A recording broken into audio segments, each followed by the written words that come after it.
This is the BBC. This podcast is supported by advertising outside the UK. I'm Celia Hatton, and I've spent years working for BBC News. For 15 years, I was working in China as a journalist. I moved there for a long stretch, starting in 2001. In 2007, I spent months working on an in-depth story that looked at China's plans to become the next giant in renewable energy. This seemed like a crazy proposition at the time. Many people across the country still heated their homes with coal bricks they deposited into stove burners. In Beijing, it was normal to see men on bicycle carts carrying mountains of these round bricks they sold in most neighbourhoods. Smog was thick in the skies on most days. So the idea that China was seriously thinking about leapfrogging decades into the future and going green was hard to grasp. I thought that until I started visiting a small city called Baoding. I say small, but it has a population of 1.5 million people, but that is small by Chinese standards. Back then, Baoding, which is in China's central Hebei province, well, it was a decaying factory hub. It was trying to revamp its entire economy by becoming a major manufacturer of solar panels and wind turbines. At the time, it declared itself to be the world's first carbon-positive city. I can remember the factories were churning out products so quickly that solar panels and huge wind turbine blades were just sitting on the streets. The push towards renewables in Baoding changed the lives of a lot of people there too. I interviewed a group of women who'd gotten jobs at one of the solar panel factories. They were working for an equivalent of about 60 pence an hour. But that was enough to pay for rent in a subsidised building and to pay for them to live relatively comfortably with their families. Things were looking up in Baoding. Years later, the city is suffering mixed fortunes. It's actually one of China's most polluted places. Skies have cleared in some parts of the country, including in Beijing, but a plan to force many homes to stop burning coal bricks has largely backfired in Baoding. Local officials are squabbling amongst themselves. Meanwhile, Yingli Solar, one of the town's emerging companies back in 2007, has now become one of the world's largest solar panel makers, albeit one that's struggled with debt at times. So when it comes to climate change, the story of Baoding is also the story of China. It's a story where the main character is both a villain and a hero with big dreams. There are big plans afoot to become carbon neutral by 2060. But can the world's biggest carbon emitter pull it off? That's what we're talking about this week on Costing the Earth. It's just the U sound that is a bit hard for English speakers, so you can go with milli. Okay. Virta if that's easier, but myllyvirta is the correct pronunciation. I've been following Lauri Myllyvirta on Twitter for a while. He works for the Centre for Research on Energy and Clear Air from Helsinki, where lately he's been tracking exactly what Beijing needs to do to live up to its big promises for 2060. The first milestone for China is for carbon dioxide emissions to peak. When President Xi made the announcement, he also moved the target date for CO2 emissions peak forward, saying that it would take place before 2030, which of course still leaves quite a bit of ambiguity. And next? For certain sectors, we don't know how to run them with zero emissions. That goes for some industrial processes, some parts of agriculture, and some parts of the transport system. And so other sectors have to deliver negative emissions to make up for that. And because of that, the thinking is that the power sector will have to be fully zero carbon by 2050 and then get to negative emissions from there. So that's an approximate timeline. That's what China needs to do. But to understand the scale of the task, it's worth remembering that China is the world's biggest emitter of greenhouse gases. How is it going to overhaul itself?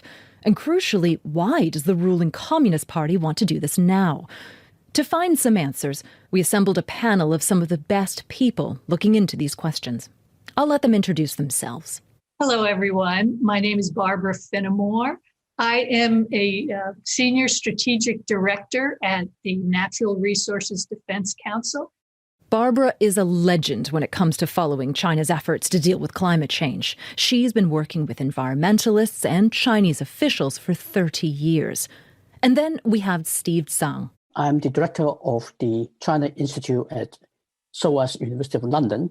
I grew up in Hong Kong, where blue sky days was the norm. And last...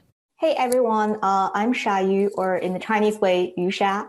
I am the co-director of the China program at the Center of Global Sustainability at the University of Maryland. Sha is an expert on the nuts and bolts of what China needs to do to reach its goals and how realistic those goals are. Before we get to that, though, how significant is China's pledge to become carbon neutral by 2060? Starting with Barbara Finnemore. China's 2060 pledge is really remarkable.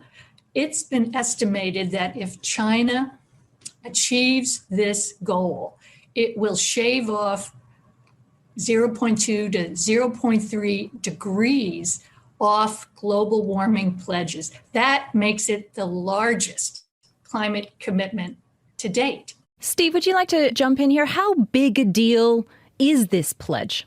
In policy terms, I think it is also a very, very big deal for the Chinese government to make this commitment. For a very, very long time, the Chinese government has taken the view that, yes, environmental degradation is a serious issue that we all should take seriously. But then the Western industrialized countries have polluted the world while they make themselves rich. And the poorer countries like China have waited for their turn, and it's now China's turn, and therefore China has a right to develop. If it means environmental degradation, so be it. For them to change and say, now we have to be committed openly and internationally to get this done by 2060, which is an ambitious target year, is a significant commitment. Steve's right. It is a significant commitment. China's not prone to making promises of this kind, and for President Xi Jinping to make this pronouncement to the world in September heralds a huge economic and ideological shift for the country. And the reason for that can be summed up in one word. That word is coal. 2/3 of China's emissions come from coal. China burns half of the world's coal. And much of that is in power plants, but half of it is in heavy industry. If coal in China were a country, it would be the largest source of greenhouse gas emissions other than China itself. And I saw that up close and personal. When I first moved to Beijing in 1990, winter meant coal, because at a predetermined day in the fall, the Beijing government would turn on the city's heating system, whether or not it was needed, and immediately the skies would darken and our faces would become covered with soot. Sha Yu from the University of Maryland. Interesting. I think I totally agree with what Barbara said. Like, I just got a text from my friends who still live in Beijing, just like the air quality in Beijing this week, like on Monday or something, gets really worse. And suspecting that may be because the heating season actually started this week. China doesn't directly elect those in power, but the leaders at the top don't have the luxury of completely ignoring public opinion. Going green and battling climate change is also about political survival. And as Barbara Finnemore points out, it's also quite literally about physical survival. China is one of the countries that is most vulnerable to the impacts of climate change. Whether you talk about sea level rise, China's coastal cities are the most populated on Earth, and hundreds of millions of people are at risk of losing their homes just within the next 30 years by 2050. China is also very vulnerable in terms of its agricultural production. It's feeding some 22% of the world's population on only 7% of its arable land. And it is losing that arable land to climate change. And let's not forget that China is also under scrutiny for a host of other things. Its imposition of security laws in Hong Kong that have squelched civil and political rights, the harsh treatment of Muslim Uyghurs in another Chinese territory, Xinjiang, and the establishment of a vast network of detention centres there. And many have been pointing the finger at China for perceived missteps when the coronavirus began to spread rapidly there at the start of the year. Few can argue that China's global reputation won't benefit by taking bold steps on climate change. In front of me, we have different stacks of different types of solar panels, which are, stacked up to the ceiling. So we've got a few thousand solar panels in here.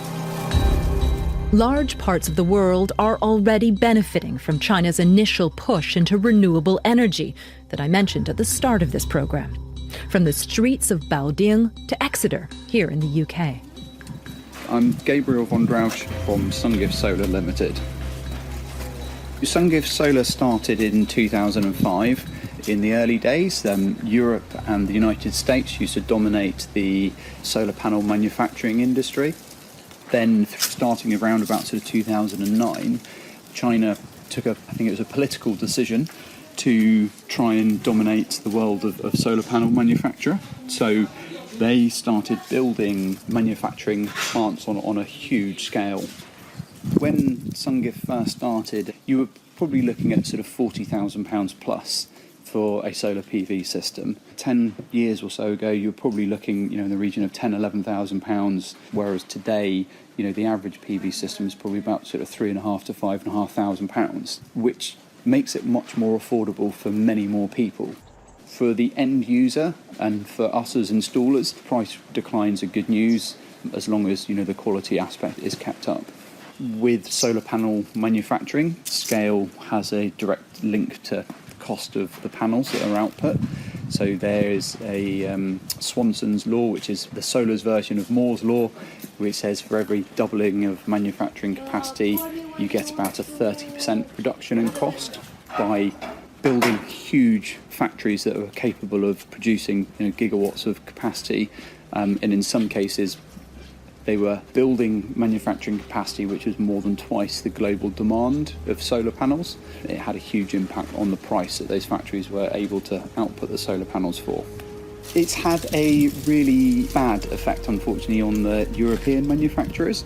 Most of them are no longer with us. The few that have survived, most of them are now under ownership of Asian companies. And it's a bit of a shame because, Europe did lead the way. They could have continued to do so, but they weren't able to invest and they weren't able to build up at the scale that the Asian companies were, and that ultimately gave them the edge that the European companies couldn't compete with. We very much expect solar panel prices to continue dropping as manufacturing capabilities continue to grow. There's still some new technologies which are coming through which all promise to give us a lower cost per kilowatt of energy produced. The trick for us is to also try and mirror that in the rest of the installation process. Cheaper solar panels? Check. But what more does China need to do to reach its own goals? Here's Dr. Sha Yu from the University of Maryland. There are several steps that are needed to get to carbon neutrality. And on the demand side, I think China have to go more sustainable demand and more sustainable consumption. There's going to be change of lifestyle for all the people to be more energy efficient. And China also need to significantly transform the electricity generation. At the same time, I think for buildings, transportation, and also like industry, you need to see massive electrification. The next step is also there are things that cannot be fully decarbonized by using electricity, like heavy duty trucks or airplanes or shipping. And you also need to use other fuels, maybe hydrogen, for doing that. And finally, I think there also needs to do carbon sequestration. But I think one thing I was also want to add earlier is like what's motivates China is not only air pollution, it's also the economic competitiveness, because China's growth has been heavily driven by heavy industry in the past few decades. And I think producing that amount of steel or cement is not going to be sustainable in future. So I think the renewable energy or electric vehicles, this kind of new industry, are going to be the backbone of Chinese economy going forward. Barbara Finnemore from the Natural Resources Defense Council. I agree with Xia that reaching this goal is going to require a tremendous changes in China. But what I keep thinking about is how far China's come in the past 30 years. Let's take transportation. And I'll tell you a story. I was invited to speak at China's first environmental law conference in Wuhan back in 1992. But I missed the conference because on my way to the airport, which in those days had only one lane in either direction, I missed the flight because my taxi was blocked by a horse and buggy. Much of China's transportation was still bicycles in those days. And now it's become the world leader in electric vehicles. Over half of the world's electric vehicles are in China right now, and 98% of its electric buses and 99% of its electric two-wheelers, which right there has been the largest contributor to CO2 emissions reduction in the world transportation sector. Yeah, there are clearly issues, and there are probably going to be potential winners and losers in this transition. Some coal-heavy provinces like Shanxi, I think they have to deal with all the just transition issues because a lot of people are going to lose their coal jobs, and that's millions of people. Another major obstacle to transformation is resistance from China's very powerful fossil fuel industry, which is calling for building even more coal-fired power plants, even though they're not needed and they're not economic, and half of them right now are running at a loss.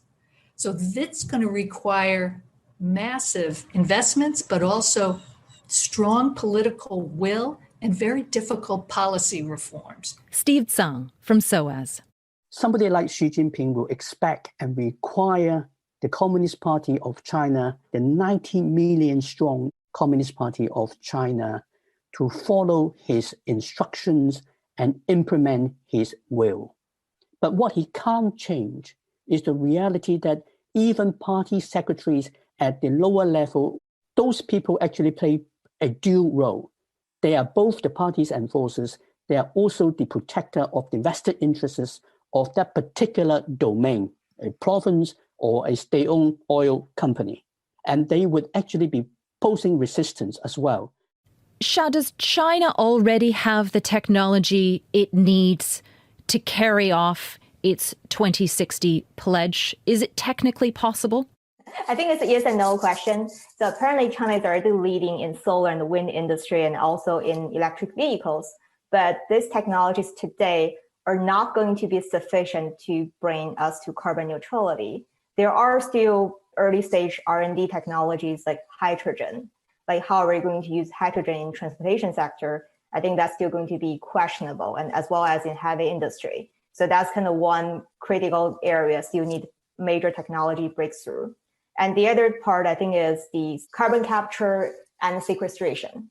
Because I think even by 2060, there's still going to be carbon in the system, and you do need some negative emission technologies to offset that. And CCS is something is going to be critical going forward, still at a very early stage. And there are a range of environmental, social, and public concerns about CCS. So it's not as simple as just putting up more wind turbines and building more solar operations. They don't just have to multiply that. They actually have to do a lot more in order to make this work. Yeah, I think it's going to be a lot more than that. And also, even having like a large scale of solar and wind will also have additional issues for China to overcome. Because if you have a large share of solar and wind in the power generation, that will bring additional challenge to power grid stability and flexibility, because these are the intermittent technologies. They don't always produce power at all the time. I think just like in terms of scale going forward, the solar and wind installation in China today is little bit over 200 gigawatt each. And across the cities in 2060 or 2050, like when China reaches carbon neutrality, the scale will be at least 10 times than what it is today. So it's just like a really huge growth for everything. I'm Celia Hatton. This is Costing the Earth on BBC Radio 4. And today we're taking a hard look at China's pledge to be carbon neutral by 2060. Of course, we'd love to hear from you. You can tweet us your thoughts at Costing the Earth.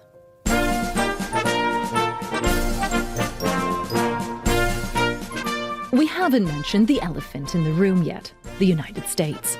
Back in September, when President Xi Jinping made his 2060 announcement at the United Nations, the US was in the throes of a nail-biting election campaign. Some think Mr. Xi seized the moment at the UN because he wanted to highlight the contrast between a seemingly responsible China and the Trump-led US, which withdrew from the Paris Climate Agreement. It's now November, and Joe Biden is the president-elect. And this is interesting because A, Biden has long called for action on climate change. He says he wants the US to become carbon neutral by 2050. And B, because in a campaign video, the subject of China did come up. We will not only hold their leaders accountable for reducing carbon output at home in their country, but make sure they stop financing billions of dollars of dirty fossil fuel projects all across Asia. And this will allow us to keep creating good-paying jobs right here at home, even as we raise our own standards. China is still the world's largest global financier of coal-fired power plants, and it invests in other carbon-heavy polluting projects outside its borders. So, will a possible rivalry with the US keep China on the straight and narrow on climate change? Steve Tsang from SOAS. I would be a bit rather surprised if the Chinese will dance to the tunes set by Biden. I think the Chinese like to dance to tunes that they set themselves. But Barbara, is it fair? Should we be thinking of this in terms of cooperation? Should we stop painting this as a competition between rivals?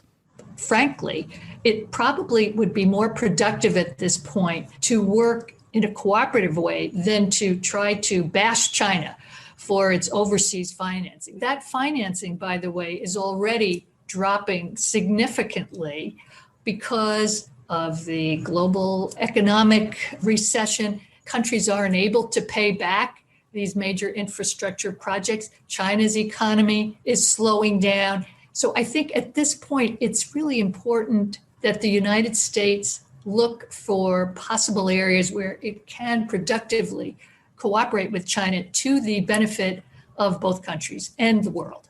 How will we know at the end of the day if China is reaching its pledges on carbon neutrality? Economists, for example, are constantly questioning China's financial statistics. Will there be any reason to question China's own statistics when it comes to its green goals? Xia Yu?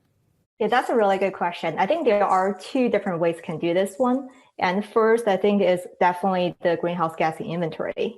And right now, China has been better than before because it used to only submit its greenhouse gas inventory like every few years. Now it's submitting biannual report. Basically means every 2 years, China have to update its greenhouse gas numbers and show that to the whole world, like how it's doing. And the other part is actually environment is one of the easy area to monitor in a way that using Google Map or all this kind of satellite data to identify whether there's new power plants coming up in China in some part, or they're shutting down power plants in the other part of China. Steve? So Eric Cairncross has famously said that there are lines and damn lines, statistics and Chinese statistics. So yes, we know that Chinese statistics are dodgy, but in general terms, if we're looking at it in ballpark terms, even though they are not accurate, they still give us a general sense of where they have got to.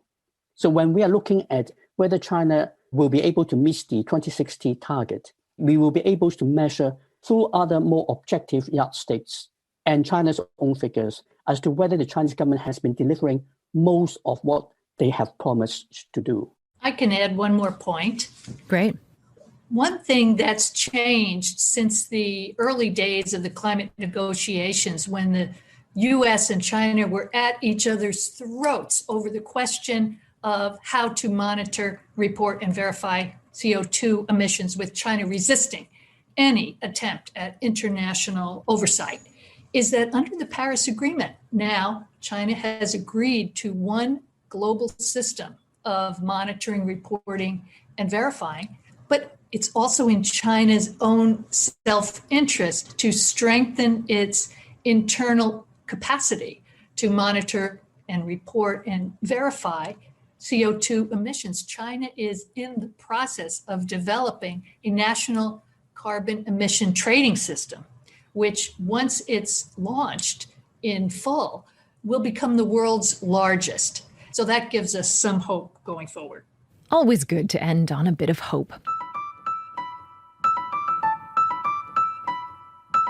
In the Chinese city of Baoding, it's still a mixed picture. This month, news that 13,000 companies have been punished for violating environmental rules. It's good that a cleanup is taking place, but as always, that leaves the question of how much more needs to be done. It will be a long and winding path to 2060. But for now, my thanks to Barbara Finnemore from the Natural Resources Defense Council, Xia Yu from the University of Maryland, and Steve Tsang from SOAS. Before we ended, I had one final question for them. What would signal to them that China's making smooth progress towards its 2060 goal? Barbara Finnemore. I will be looking at what the next 5-year plan says in terms of reining in coal, particularly. We're hoping that it will include such things as an absolute cap on CO2 emissions. And China's own experts believe that China can peak its coal emissions by 2025. That's really important, even though it's going to have a lot more work to do to rein in its oil and gas emissions and to develop these new technologies that we discussed earlier. Okay, so key words in the 5-year plan. Xia, what are you going to be watching for? Actually, very similar to Barbara. Like, is China going to set up a carbon cap in the next 5-year plan and let us know whether it's planning to peak it by 2025 or not? Steve? When you can breathe the air in Chinese cities and when you can see the blue skies in Chinese cities on normal days, not on the special occasions, then I will see that they have made really impressive progress. I'm Celia Hatton. Thanks for listening. 再见.